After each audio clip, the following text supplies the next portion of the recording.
Hello Thunder Bay and welcome to Giant Dreams Under Construction. My name is Kateri Banning and this is the show that focuses on positive people in our community that are working towards building their dreams. We have a very special guest here today, Mr. Brian Davey. He is the manager, chief executive of Nadf, which is the Anishinaabe Development Fund Corporation here in Thunder Bay.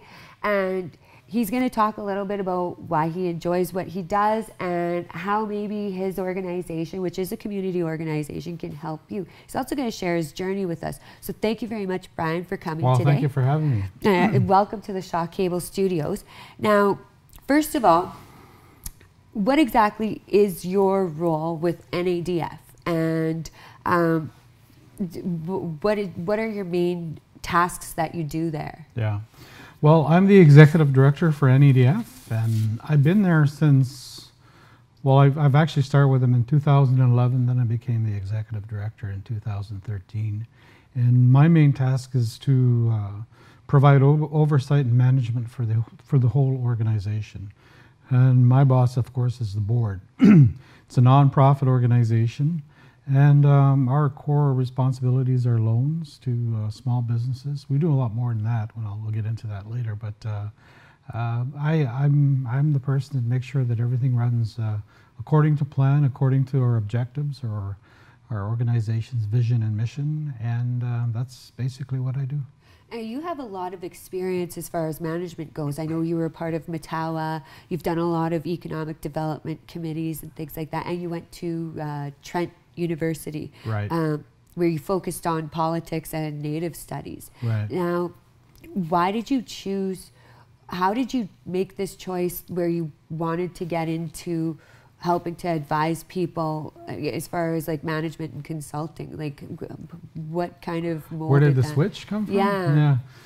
Well, initially I did start out working for Grand Council Treaty Number 9. It's an organization that represents all the Treaty 9 chiefs, and they needed an advisor on economic issues at that time. And when I initially started off in the research department, then I graduated and went on to become an advisor to some of the key managers in the organization. But I realized that I had or others realized that I had an act for economic development. I seemed to pick it up pretty quick. And but I also had a passion for it. I felt good when I spoke about it. I felt like I knew what I was talking about. Which is important. I did, exactly. And I did a lot of studying about it. And I have a lot of great mentors. And then, it turned out to be an area that I wanted to continue in. So that's where that's where it all started. Way back in when I started my first job, which was with the Grand Council Treaty Number 9. They were based out of Timmins at that time. Was that before you went to university or after? Well, during university, you were a student, right? Yeah. At the organization. Oh, okay. So you kept coming back and forth during the years that you were going to university. Like I went there for 4 years. I was a summer student. And then I became full-time shortly thereafter, after I graduated. So, yeah, it was a good. I felt good about it. And one thing about economic development is, well, anything in life, for example, if you have a passion for it, it doesn't feel like a job, right? It just you're just want to do it. excited. You're excited about doing it. So that's what happened. That's what I begin to notice. So you most definitely meet a lot of really cool people, like especially over the years and all the different roles that you've had. But with NADF right now, like you're helping people build businesses. You do have 2 children, and you're from Moose Factory, right? So you're Moose Cree First Nation, right?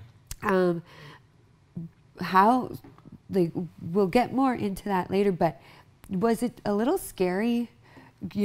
Coming out of a smaller reserve or a smaller community and jumping into something this big where you're going to help others build communities and businesses? Like, not really. I mean, like you probably know that in Moose Factory, there was no high school. You had to leave at grade 9, right? So I was a teenager at that time, and we were happy to leave our parents, right? I mean, I'm very odd that way. I mean, most people would probably wanted to remain with their families, but I felt was it was an opportunity to be free at 13, 14 years old. So you left home. You had to travel to Timmins, go to high Ontario. school. Yeah, I went to high school in South Porcupine. Is that similar to our setup here with Dennis Franklin Cromartie Yeah. High School? Pretty much. The only difference is it's not a exclusive Native school. It's Okay. So it's just an a ordinary. normal. Yeah. Well, I like didn't mean Churchill to use or normal. wherever, Yeah. Yeah. So now you went from Moose Factory to Timmins, again another small town, Yeah. and you've managed to pursue this to the point you've traveled everywhere and you've lived a lot of different places. Like, do you want to list off the dozen places that you've gone? Well, it started, of course. I started off living in Cochrane and Timmins, and I went to university in Peterborough. I went back to Timmins. I moved into Toronto. That was a scary experience. The reason why I went there is the organization went from Timmins to Toronto at that time, and I either had to follow my job or quit. Yeah. So I decided to follow my job, and it was a good experience because you get to learn from other people that are in business and economic development. You have some of the brightest minds that are Toronto. in the city of Toronto. Yeah. Yeah. So, and then of course then I eventually built up my career working with the Native organization. And then eventually I ran in and became a deputy grand chief. This is much later in life, of course, but. That's quite the honor, though. Yeah, and then I became, I had the economic development portfolio, infrastructure portfolio. It always had an economic and building prosperity aspect to it. Yeah, you're a business mind, most definitely. Yeah, and so it just carried on from there and continued to do what I can for. I always satisfied myself and other people by working for them and sharing what I know, right? Well, I know that my short time of knowing you, which has been about three or 4 years-ish, you're definitely an inspiration to me. When we're going to take a short break. When we come back, I'd like to hear, like the synopsis of your journey and just what your life was like. So we are going to take a quick break, and we will be right back. And we're back with our second segment today of Giant Dreams Under Construction. Our guest is Mr. Brian Davey. He's from Nadf, which is Nishnabee-Aski Development Corporation. In the previous segment, we spoke about what he does and why he enjoys what he does. Now, we're going to go back to your beginning. You came from Moose Factory, Moose Cree First Nation. At 13, 14, grade 9, you had to go to Timmins to go to high school. And first of all, what was it like being a child? Like you said, you were ready for it and you were pumped. Yeah. But there had to have been a little bit of, like you must have been a little intimidated or but you just jumped anyways and you did it. Yeah. Well, it wasn't easy going to high school in a different town altogether. Of course, that was the first introduction to racism. I never felt that prior to. But this was the first time that I felt it, and of course, nobody likes it. You wonder where it's coming from because you never seen it before, or you never heard of it, because you were raised in a community that was mostly just Native people, right? So it was very and no internet or anything. Yeah, it was very shocking where it was coming from, and so I learned quite quickly what that was, and of course, I never liked it, but I continued on from there, and I went on to university, like I said, and then and of course, once I found my passion, which was business and economic development, I began to wonder, how can I best use this? Because I love doing it. I love being with people that are talking about business and economic development. Yeah. And you see, it was so I could never understand why we were talking so much about self-government and not really focusing on jobs. That's a good point. Employment, and I said, there's got to be something that's missing, and I brought that out more and more and more, and eventually it became a tenet of what we do now. Of course, it's very important that we talk about. It's a huge part of your life now. Yeah. So, and then you went on to, when you were in high school, so now you're away from your parents, you're away from your family and your community, Right. and you enjoyed all these facets, but you went into politics, and you had a focus on that and Native studies, which eventually took you to become Deputy Grand Chief, which is a really cool title to have. What made you get into that? Why, you just wanting to help the communities, or you wanting to help control things? Like how did you make those steps? Well, I wanted to serve in a larger capacity than I already was. Like, my field of contribution had its limits on what you can do, right? But as a deputy, you have greater responsibility and a wider palette to play with, right? Yeah. And then you could do more. And I thought that would have been an excellent move on my part. And it turned out to be very well. I did 2 terms. And then eventually after that, I got into, after I finished the role of Deputy Grand Chief, I got into other economic development organizations that were not-for-profit, that had, the purpose was to assist with partnerships, business development, and so forth. Is that like the Matawa? That was Matawa. There was yeah. the economic renewal. Yeah. I also ran my own business, First Nations Equity. Okay, Was, the purpose there was to develop a fund, an equity fund, and it was tough. It was extremely tough. We went out on Bay Street. We knocked on doors to try and develop this fund. Not Bay Street, Thunder Bay, Bay Street, Toronto. Yeah, that's a big difference. Yeah, it's a big difference. So I partnered up with a person who was very knowledgeable in that area as well. And we had problems because they wanted to see real projects. They weren't going to just give us money and say, okay, we wish you all the best, go and invest it for us. They said, we want to see a record. We want to see how much you're putting into it. If you're asking for 10 million, where's your million or 2 million or whatever it is? That's the type of dollars you were dealing exactly with at that time. Yeah. Oh my goodness! But that was First Nations Equity was a private initiative. That was a private business person at that time.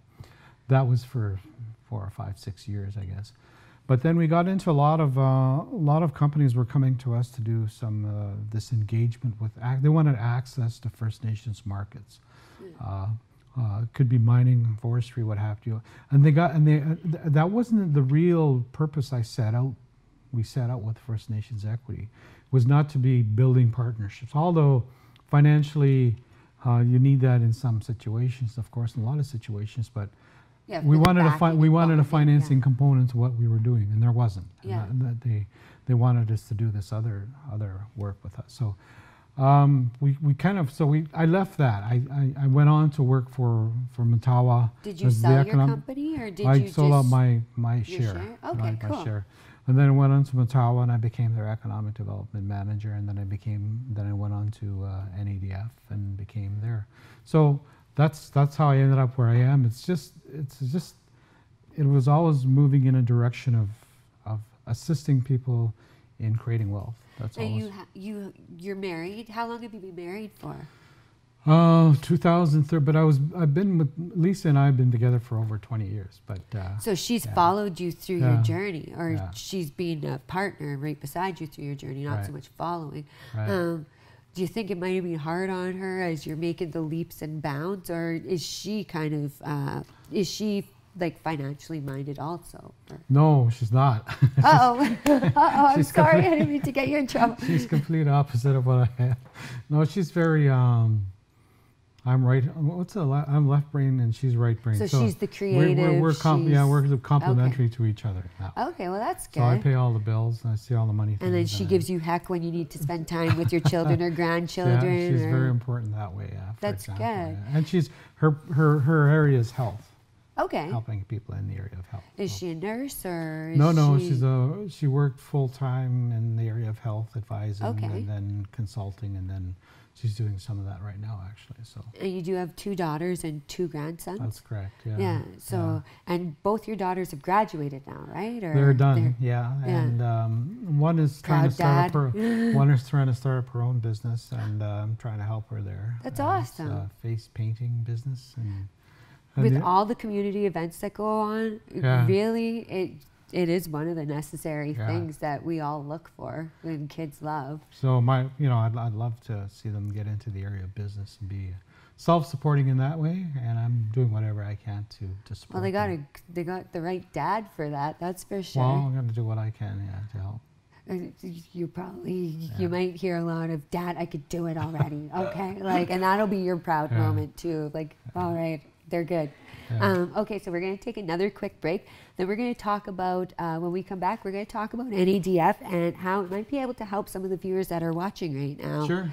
All right, so we will be right back with Giant Dreams Under Construction.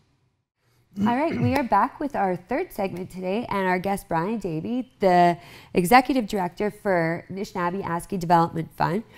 This segment here, we're going to try to teach some of our viewers how to access these programs, the funds, and the grants that are available. Now, with Anishinaabe ASCII, they've made it really simple where they give you the checklists and everything. They even give you the cash flow chart, and you guys even help people do business plans, right? So do you want to give us a brief synopsis what NADF really is? Sure. But before we get into the actual applications, there's just very quickly, what's very key in any entrepreneur is that they have a very solid fixation or a clear vision of who their customer is. Because without the customer, without a committed customer, it's very difficult to demonstrate cash flow, or even if you have, even if the customer is not signed on yet, but there's some kind of intention or intent on behalf of the customer that they're willing to participate with your products and services. So that's very key. And secondly, that there's if the management is lacking on your part or anybody's part, the entrepreneur that's looking to be an entrepreneur, that they reach out for people that have that capacity already. Like a mentor. So, like a mentor, and you stand on the shoulders of giants, the old saying, right? For real. You're always looking for people that have gone before you, that have completed many things that you've already done. There's no reason for creating the. You always reach out and look for people that have already I believe Stephen Hawking has that book with that title, right? Exactly. Yeah. So that's more important. Now, even more important as an underbase, we find that we encourage our entrepreneurs that you need to have a clear vision on where you're heading. It's got to be almost like you're there already. You got to think that you've already made it. Fake it till you make it. Pretty much. Yeah. Pretty much. Fake it till you make it. And otherwise, you're going to have some doubts about your ability to do what you expect to do or you want to do.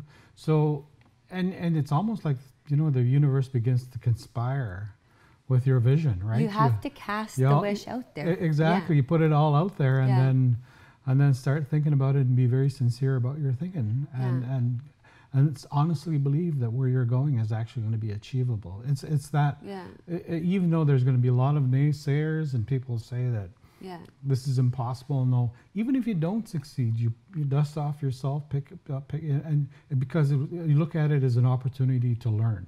Well, just like running a marathon, you have to train for the marathon. You can't just sit on the couch watching TV and then just jump into the marathon and expect to win. Right. You have to train, and you might only come in 5th or 50th, but hey, at least you did it, right? And a lot of athletes do that. They visualize themselves hopping over that bench or whatever they're doing, and you got to go through those steps of visualization. Yeah. And if, like I said, if you don't do that, it becomes very difficult. You begin to doubt your own self.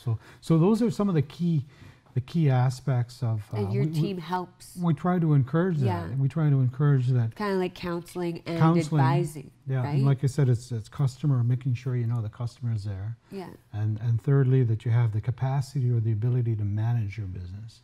If you don't have the capacity, then how are you going to reach out and get that management? Do you guys help with that? Of course. Yeah. We help, and then if there's partnerships that you're looking for, we even create a template that you could use to assess a potential partner that's in your that comes and sits across from you. Yeah. So let's say you want to develop a construction company, a matting company, or any other company. You know, you want to grow, you want to scale, right? Yeah. It's not necessarily just new entrepreneurs. So you guys do help existing, yeah. Because then they want to scale, right? They want to grow and get bigger. Yeah. We don't know how to get past the plateau we're on. Or to acquire to grow, right? So we get all that.